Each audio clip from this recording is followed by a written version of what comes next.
Pour son 5e ouvrage depuis son entrée en fonction à Bercy, Bruno Le Maire plonge le lecteur dans le Cuba et le New York du XXe siècle pour suivre les destins croisés des frères Wertheimer et du pianiste légendaire Vladimir Horowitz. Le ministre de l'économie, des finances et de la souveraineté industrielle s'est confié à Anne-Elisabeth Lemoine sur le plateau de cet avou sur les dessous de l'écriture, entre raisonnement intérieur et résurrection, de son 2e roman paru aux éditions Gallimard ce jeudi 27 avril. La présentatrice est notamment revenue sur certains extraits du livre qu'elle a associé au parcours de Bruno Le Maire en politique. Alors que l'héros, Vladimir Horowitz, est victime d'une dépression après un enchaînement de concerts, ce dernier décide de se retirer de la scène à plusieurs reprises, mais pour le ministre écrivain, il eut cette liberté de se retirer comme il eut la force de revenir.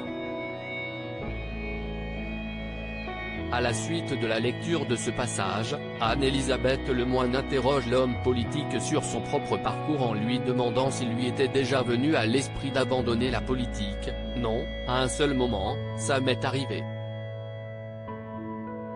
Au lendemain des élections à la primaire. Je me suis dit tant de mal, tant d'engagement pour un résultat aussi décevant, est-ce que ça vaut le coup ? A-t-il expliqué en référence à sa candidature à la primaire de droite en 2016 où il avait obtenu un score de 2,7% des voix. Et puis je me suis relevé et je suis le plus heureux des ministres de l'économie et des finances, a-t-il ajouté supérieur à découvrir les ministres du gouvernement bornis de critiques suite à la publication après la promulgation du texte de la réforme des retraites, le contexte social reste encore tendu à travers le pays. Alors que Fugue américaine vient de paraître, Bruno Le Maire a dû essuyer quelques critiques de la part de l'opposition. L'inflation explose, des millions de personnes n'arrivent plus à manger, remplir leur frigo, payer leur loyer. Le pays est en lutte contre la réforme des retraites.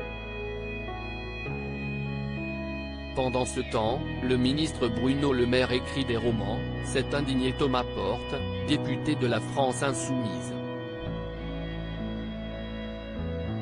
Ainsi accusé de négliger ses responsabilités, Bruno Le Maire s'est défendu sur son compte Twitter en affirmant avoir besoin de l'écriture pour son équilibre personnel. Certains vont dans les musées, les cinémas, les salles de concert, les stades de foot.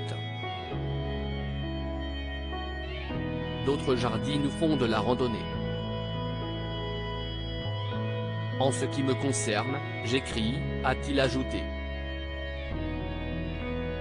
Article écrit en collaboration avec 6 médias. Crédit photo, France 5.